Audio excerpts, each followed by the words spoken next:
Hello there, very good evening and welcome to the news tonight here on Rajya Sabha TV. I'm Tracy Shilchi and in the next 30 minutes I'll be getting you all the latest from the world of politics, business and sports. But first, the headlines. Extent of loan default by big individuals and corporates is mind-boggling, says the Supreme Court. Favors publicizing the amount of outstanding loans given to individuals and entities.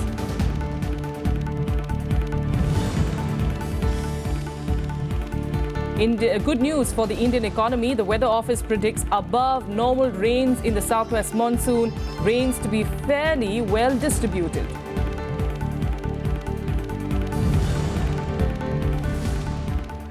Kerala High Court bans noisy fireworks in all places of worship between sunset and sunrise. Pulls up Kerala police for negligence during the fire tragedy at the Kollam temple.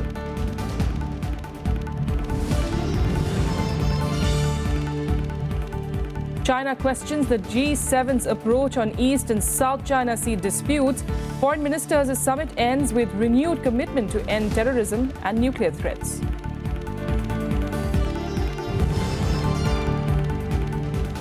And in the Sultan Azlan Shah Hockey Tournament, India thrashed Pakistan 5-1 to stay in the hunt for the bronze medal.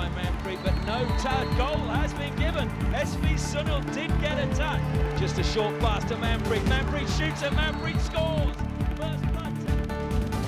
But first, calling the amount of outstanding loans in the names of corporates and individuals is mind-boggling. The Supreme Court today told the RBI that it was in favor of making these amounts public.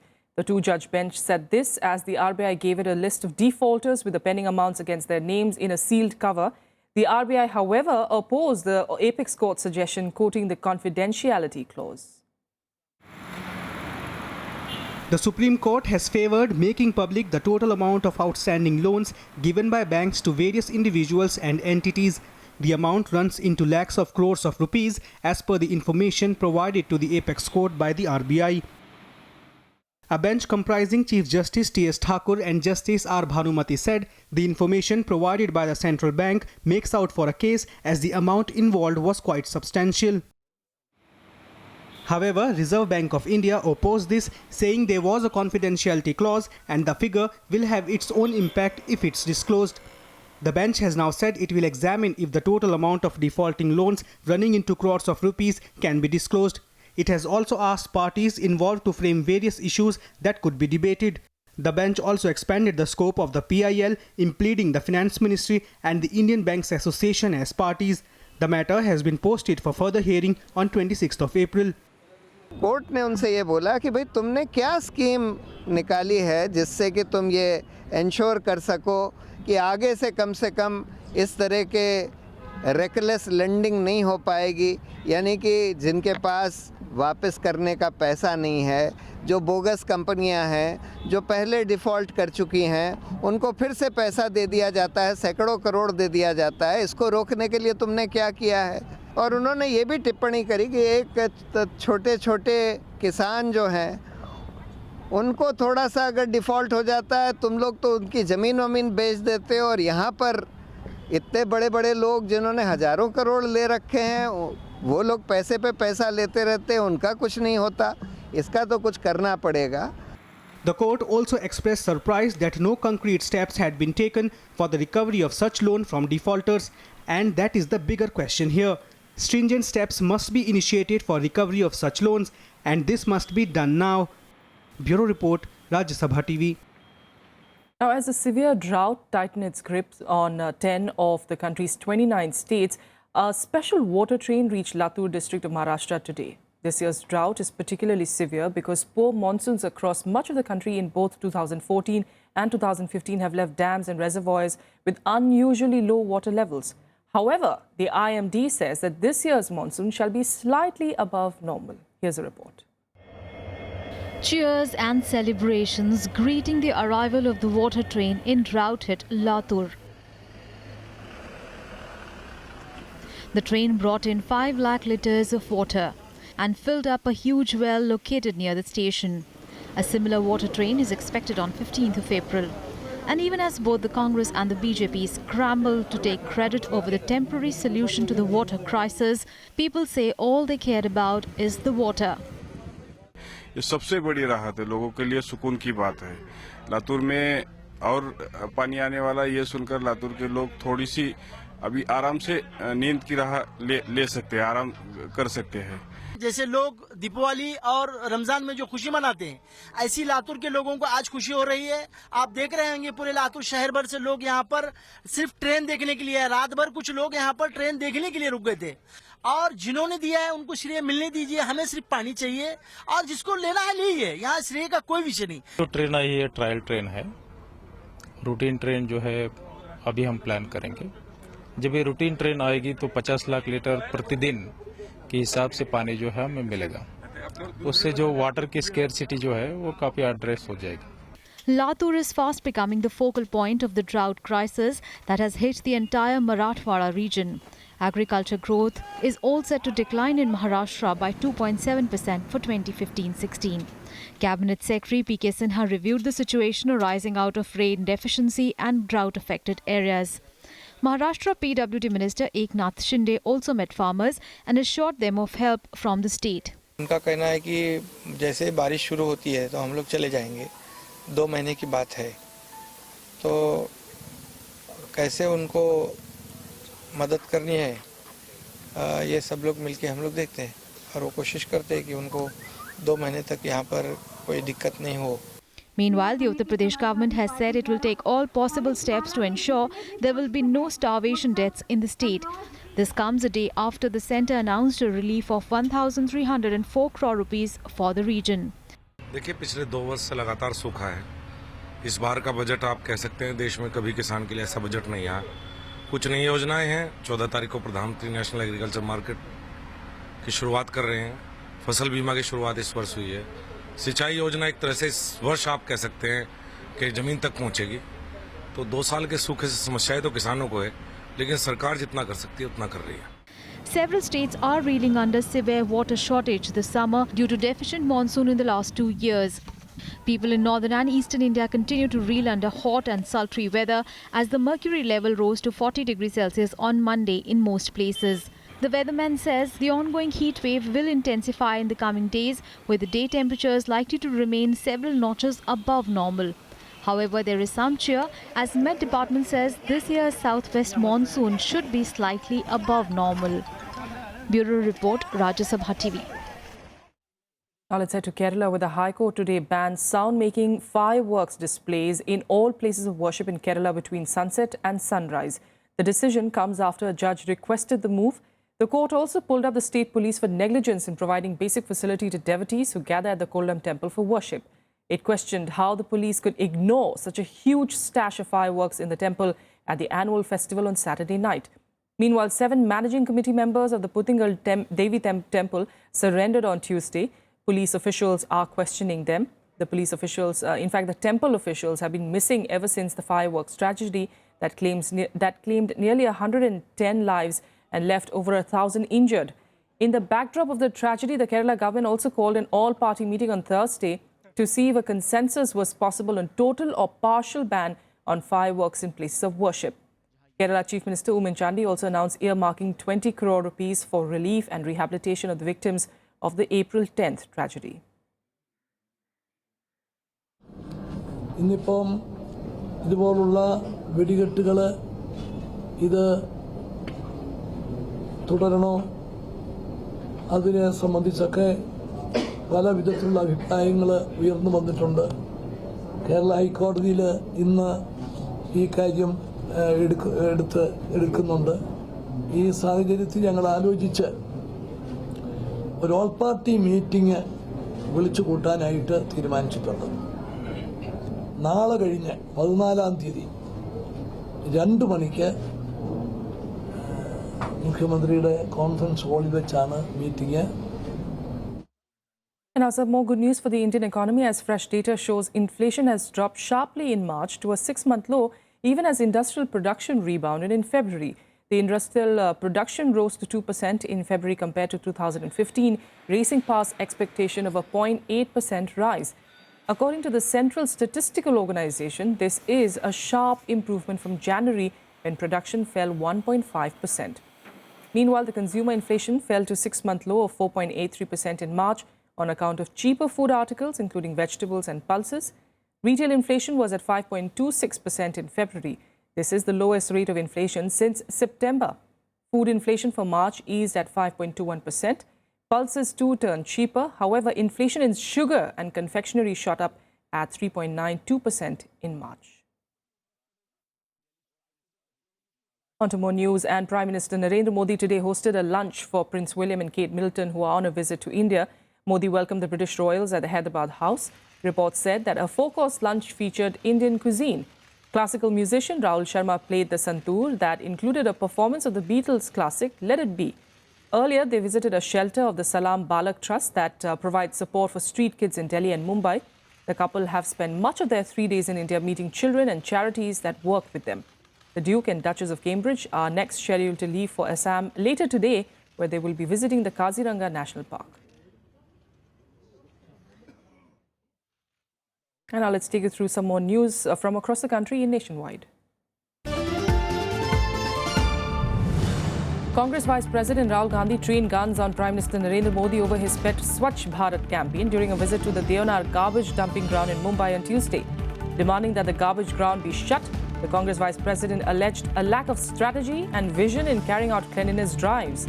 Recently, 2 massive fires broke out at the dumping yard, leading to a thick blanket of smog in various parts of Mumbai.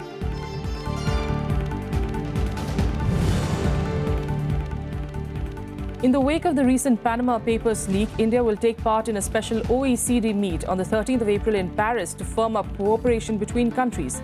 A director-rank officer of the CBDT will represent the country at the day-long special session. The government has set up a multi-agency group to investigate the Indian names and entities mentioned in the leaks.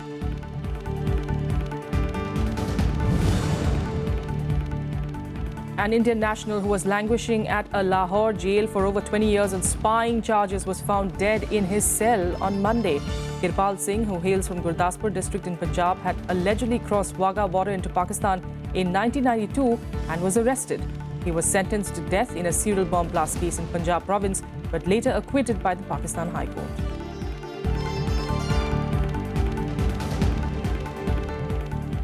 And now let's get you all the election-related news in our segment Verdict 2016.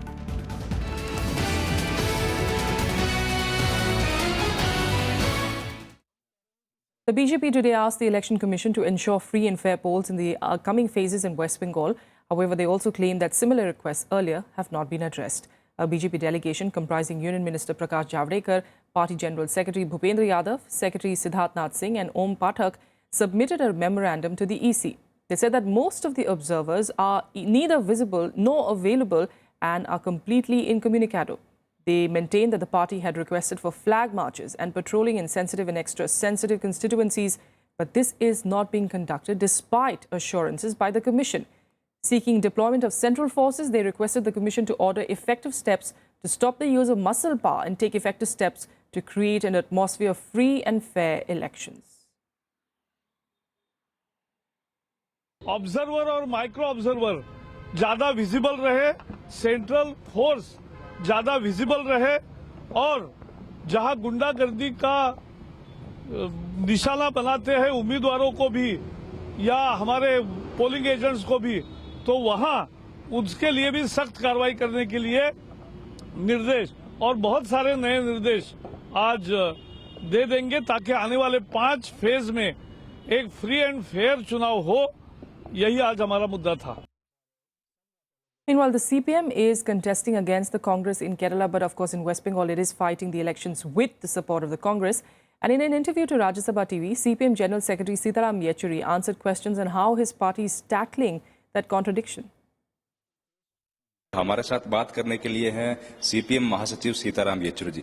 Sir, बड़ी दुविधा में है CPM, एक जहां आप कांग्रेस के खिलाफ चुनाव लड़ रहे हैं केरला में, वहीं बंगाल में आप एक टैसिट अंडरस्टैंडिंग के साथ चुनाव लड़ रहे हैं, इस तरह की बात आ रही है। कोई दुविधा नहीं है। देखिए हर स्टेट के अंदर क्या है वहाँ की ठोस परिस्थितियां, उस हिसाब से हमने तय किया कि हमारी चुनावी रणनीति क्या होगी। कोई फ्रंट है, ना कोई अलायंस है, ना कोई अंडरस्टैंडिंग है कांग्रेस या बाकी पार्टियों के साथ। जनता दल यू है, वहाँ पे रजद है, वहाँ पर आपकी नेशनलिस्ट कांग्रेस पार्टी है, वहाँ पे जनता दल सेक्युलर है, वो सब भी अब मिलकर चुनाव लड़ रहे हैं हमारे साथ। जी।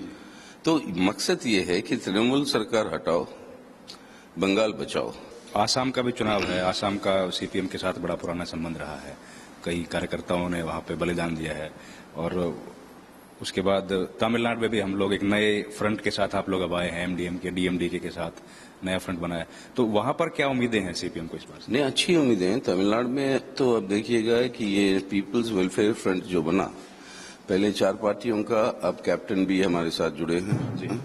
तो इसके साथ एक विकल्प के रूप में अब उभर रहा है तमिलनाडु की राजनीति में। ये द्रविडियन पार्टी से मुक्त एक राजनीतिक विकल्प की जरूरत है और वो विकल्प इस बार खड़ा हुआ है। हम समझते हैं कि तमिलनाडु की जनता से उसको स्वीकृति निश्चित रूप से बड़े पैमाने पर मिलेगी। तृणमूल के बाद सीपीएम, ये बात कहना। तृणमूल तो पहली बार तो आई, तो इसके बाद क्या सीपीएम माने? इसके बाद सीपीएम लोग इसलिए चाह रहे हैं कि तृणमूल हारे और निश्चित रूप से सीपीएम का ही मतलब सरकार बन सकती है अगर तृणमूल हारेगी। लेकिन तृणमूल को हराने की बात क्यों आ रही है? पिछले ही चुनाव में बड़े पैमाने पर तृणमूल की जीत हुई, तो वह परिवर्तन दिया और देखा परिवर्तन क्या है। अब उससे अब मुक्ति चाहते हैं, तो उस तरीके से चल रही। लेकिन बंगाल में हम नहीं समझते हैं कि वो इस तरीके की पिंग पोंग बैटल होगी।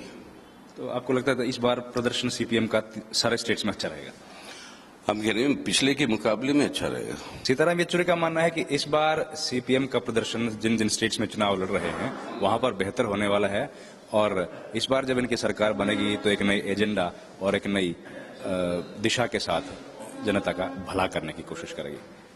तमिलनाडु चेन्नई से कैमरामैन चेतन के साथ Ravindra Singh Sheoran, Rajya Sabha TV.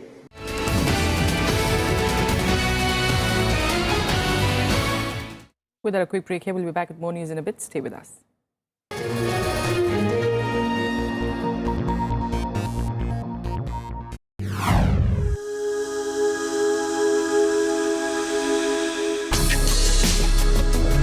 Tales that inspire.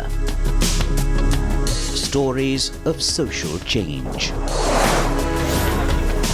A salute to diversity.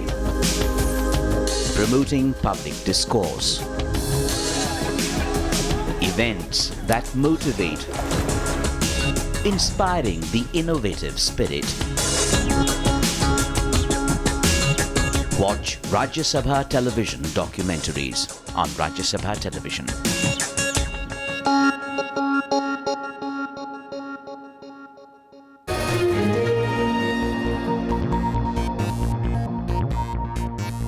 Welcome back. Let's get to some more news now. India and the US have agreed in principle to a logistics exchange agreement that will enable both militaries to use each other's assets and bases for repair and replenishment of supplies. Defense Minister Manohar Parrikar and visiting US Defense Secretary Ashton Carter, however, made it clear that the agreement does not entail deployment of American troops on Indian soil.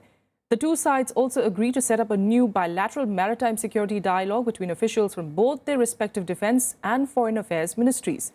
India and the US will also enhance ongoing Navy-to-Navy discussions to cover submarine-related issues and deepen cooperation in maritime domain awareness by finalizing a wide shipping agreement in the near future.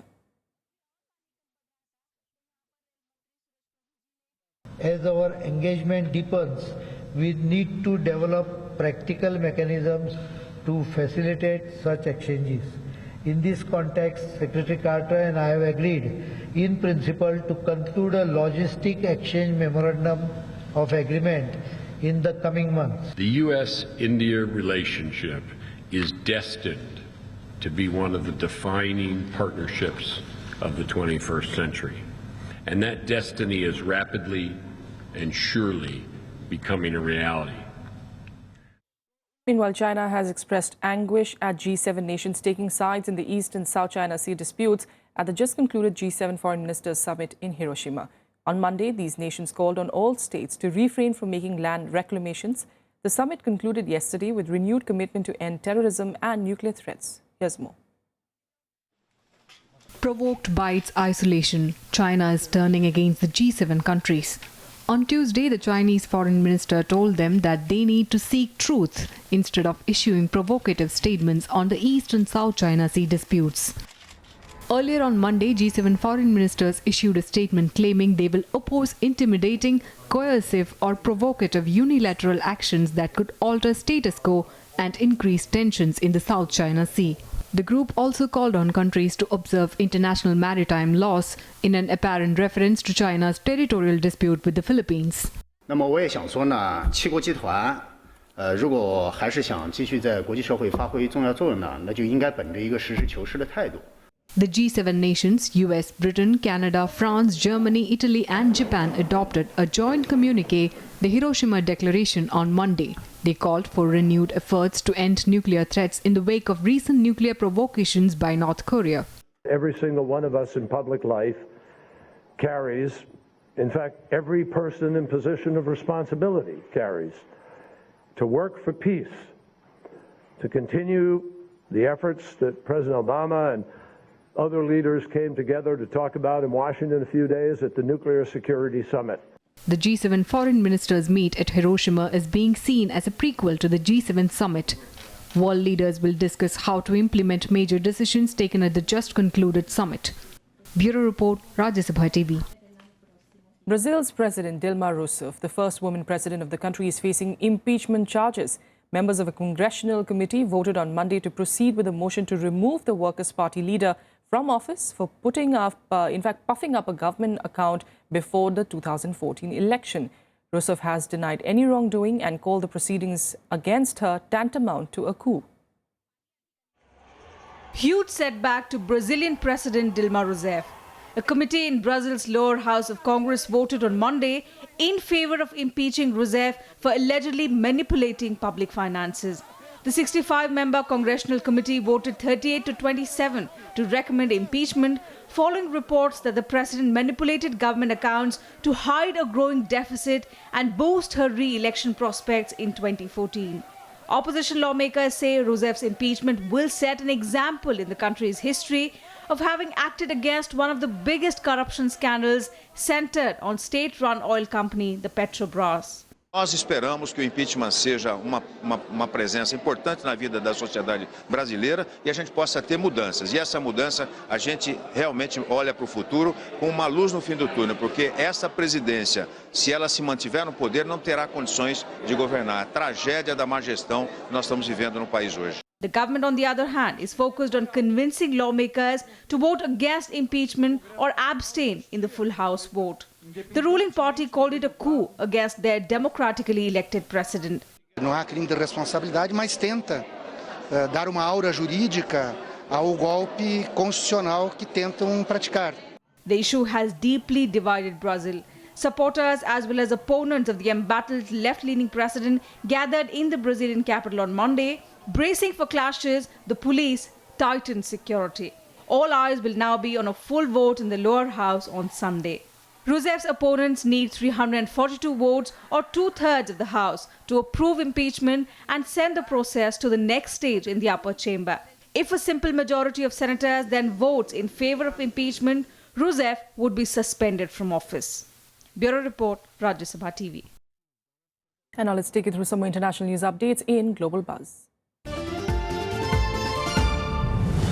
The Afghan Taliban today announced the start of their yearly spring offensive, Operation Omari. In a statement, the Taliban militants called upon Afghan civil and military servicemen to join the ousted regime Islamic Emirate of Afghanistan. Meanwhile, on Monday, 12 people were killed and dozens were injured when a Taliban suicide bomber attacked a bus carrying Afghan army recruits near Jalalabad. Belgium has arrested 2 more suspects in connection with the Brussels attack. They were charged for alleged links to the rental of a property suspected to have been used as a safe house before the attack. Since last week, 6 suspects have been caught and charged for the March 22nd bombings in Brussels that killed 32 people.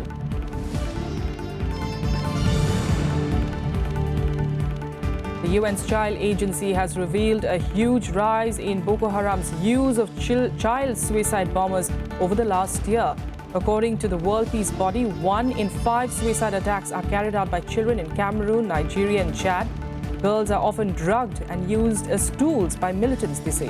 In fact, according to UNICEF, nearly 1.3 million children have been forced from their homes across 4 countries: Cameroon, Chad, Nigeria and Niger.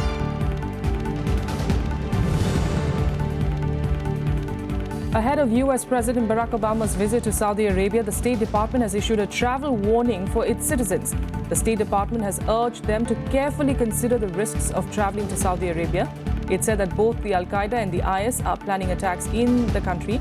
Obama is in fact scheduled to participate in a summit of the six-nation Gulf Cooperation Council on the 21st of April in Saudi Arabia. All right, some sports news now. In India defeated arch rivals Pakistan 5-1 in the classification round of the Sultan Azlan Shah Cup in Malaysia today. India headed with a great start as Manpreet Singh scored the first goal of the team in the 4th minute. Pakistan's Mohammad Irfan restored parity after he scored on a penalty corner in the 7th minute. But later, SV Sunil scored on a deflected shot in the 10th minute to take the lead 2-1. The second quarter remained goalless. India earned their third goal through Sunil's deflected shot, followed by Talwinder, who got his second goal of the tournament to make it 4-1 for India. Rupinder Pal makes it 5-1 in the last quarter. And with this win, India climbs now to the second spot behind world champions Australia, who are leading the standings with a maximum 9 points from 3 consecutive victories. Just a short pass to Manpreet. Manpreet shoots and Manpreet scores. First blood to India and Manpreet, who had to go. With that, let's get you some more updates from the world of sports in Sports Beat. The BCCI today informed the Bombay High Court that only treated sewage water will be used to prepare the venues for cricket matches for the domestic IPL tournament. It further argued that the pitches would die naturally if not watered adequately daily. The cricket body's move is aimed at ensuring that the water is not wasted in drought-hit Maharashtra. Former FIFA Vice President Alfredo Howitt has pleaded guilty to 4 conspiracy counts linked to a bribery scandal in football's governing body.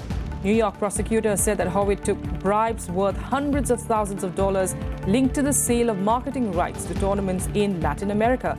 Each count could lead to up to 20 years in jail.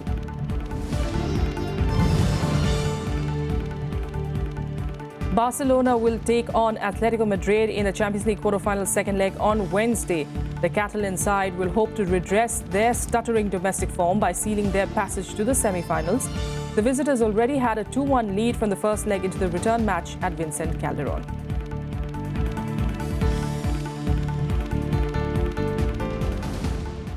And finally, we're leaving you with the images of the day. President Pranab Mukherjee presenting the Padma Awards to 56 distinguished personalities from various fields at a ceremony at Rashtrapati Bhavan today. Superstar Rajnikant, classical singer Girija Devi, journalist and filmmaker Ramoji Rao, oncologist Dr. V. Shanta and scientist Dr. Vasudev Kalkunte Atre were honoured with the Padma Vibhushan.